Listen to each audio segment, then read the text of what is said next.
8 children were cold and hungry at night, unable to sleep with only one blanket. Mom stuffed bricks into their bedding, and the children quickly fell asleep. Is there some magic in the bricks? They were a family from the early liberation days, believing that having more children equaled more strength. Since Dad liked playing chess, he ended up with a whole set of pieces. The pieces were easily named: 1 general, 2 pawns, 3 knights, 4 bishops, 5 cannons, 6 advisors, 7 soldiers, 8 pawns. The film focuses on 2 pawns, born shortly after labor point collectivization and grain distribution. Limited grain distribution occurred due to many family members and few laborers. With so many children all growing, there wasn't enough food at home. Mom took them to dig for wild vegetables whenever she had time, helping with their food needs. During a severe famine, 2 pawns struggled to walk to school after Grandpa's death, prompting Mom to make the kids sleep early. At times, they had to sleep before dark, and if they woke hungry at night, they couldn't find food, so it was wiser to wait until dawn.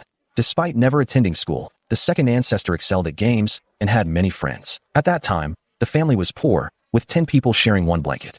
In the cold winter, they couldn't sleep, and when they couldn't sleep, they felt hungry. So, Mom tore down the courtyard wall, heated the bricks in the pot, and gave each child a warm brick. The warm brick provided comfort, allowing them to sleep without feeling hunger. Sleeping with the bricks for years led them to find more comfort in the bricks than in their wives, choosing to sleep with them at night. The second ancestor likely faced significant punishment. To address the family's food and clothing needs, the father secretly bought sheep at the market to sell their meat, while the children could only chew on bones, as business activities were prohibited at that time. Speculation and profit were seen as capitalist remnants, punishable if caught. The second ancestor quickly matured and believed the village's alkaline soil was suitable for planting mustard greens. The team leader informed him that planting decisions were made by the commune, so he shouldn't worry about it. The second clan was left speechless, wishing they could make their own decisions. The older brother joined the army, and though the younger brother wasn't in the militia, he benefited and married the flower girl. The second clan asked the girl to take a look. After a back and forth, the girl was very satisfied. Soon, they were married. On their wedding night, the second clan wondered why their partner found them attractive and capable. The bride explained it was near her family home, earning full marks from the second clan. After marriage, they separated households. The second clan got 6 chains, a beam, and 1,800 bricks. With the help of the 4 symbols, their new house was quickly built. A child was soon born. The second clan moved to Inner Mongolia for the child's better life. The captain disregarded the second clan's gesture of bringing foot-washing water, kicking it over and calling them a fool. The second clan brought a basin of boiling water as the captain instructed for foot soaking. At the large quarry, the second clan struggled to break stones, a task they had never done before.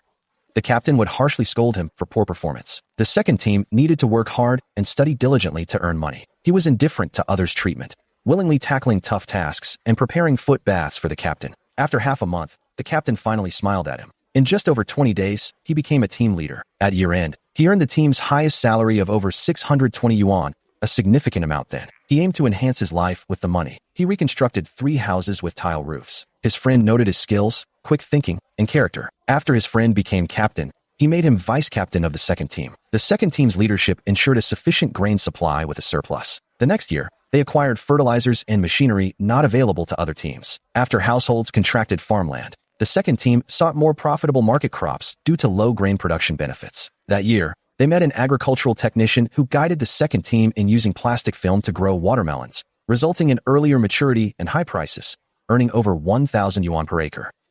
Although it was tough, it was much better than growing wheat. 2 years later, more people grew plastic-covered watermelons, and Erzu grew greenhouse vegetables. Vegetable farming is more profitable but harder than melon farming. He could only sleep for 3 hours on a good night before carrying vegetables to the city. After 9 years, he earned over $300,000, built the village's first building, and bought the first TV, attracting many to his home, which pleased Erzu. The technician later served as mayor. Erzu became a symbol of wealth in the village, with hopes from the village head and friends for him to become the secretary and lead them to prosperity. Although the old secretary opposed at first, everyone recognized Erzu's potential to help them become wealthy. To avoid making mistakes, Erzu let the previous director continue in his role, so he could keep an eye on him. Erzu's father backed his work and advised his brothers to protect his reputation. To improve his work, Erzu woke up at 4 a.m. daily to study reading.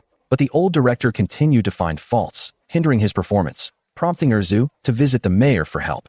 Childhood friends became village heads after a vote by the villagers and reunited. The second group aimed to promote greenhouse vegetable farming by providing free technology and assisting 2 struggling families with greenhouse loans. The village's income significantly improved 2 years later. The county released a document encouraging all residents to adopt greenhouse farming practices. If the whole county joined in, vegetable prices wouldn't increase, leading the second group to consider a new strategy. The second group thought wealth required starting a business, not just farming. The villagers rejected his idea, believing greenhouse vegetables sufficed. The former village head's paper mill was on the brink of bankruptcy, prompting his interest in intervening. The second group asked the former village head to invest in the factory and equipment. The villagers rejected him, but his brothers invested, enabling the paper mill's launch. Each family got a $120,000 dividend a year later. They initially invested $10,000, which grew over tenfold in 1 year. Despite everyone's happiness, a second group suggested distributing shares to all villagers since their basic needs were met.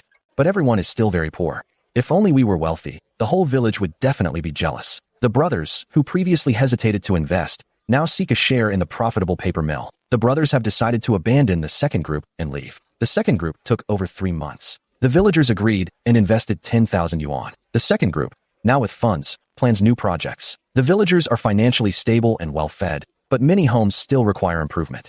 Poor conditions deter attractive girls from marrying here, resulting in a decline in the village's overall appeal. The second group aims to develop the village into a new rural area, but some residents disagree. Some plan to use factory dividends, as others lack funds. Those claiming their houses are newly built should demolish their own first, then the old party secretary's house. The second group's house is the best in the village, but the wife disagreed.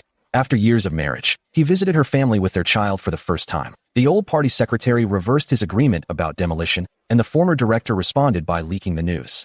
The paper mill is thriving, and if the modern generation chooses to replace old houses, they can use the mill's profits to fund the new constructions. If the paper mill's business declines in the future and they wish to build new houses, they must finance it themselves. The old party secretary approached the heir family, demanding they demolish their house for a new one. The entire village quickly got involved, straining the heir family's finances and forcing them to borrow money since they had planned to act in batches. He was exhausted, so his wife came home to care for him. An old friend, who had earned money from outside projects, offered unconditional help to the heir family. With assistance from a former friend, the new village was planned and completed in under 2 years, becoming the town's most beautiful. Under the heir family's leadership, the village gained natural gas access, and the Xingguangyuan Industrial Park was created. The industrial park allowed villagers to invest and earn salaries. They used money to build schools and hospitals. The villagers thrived, yet they still identified as farmers, and the heir family aimed to support them.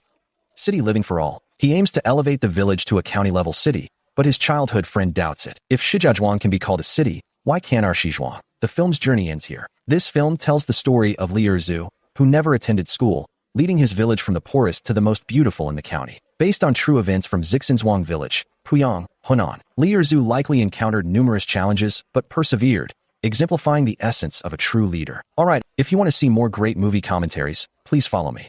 Bye-bye. Yeah.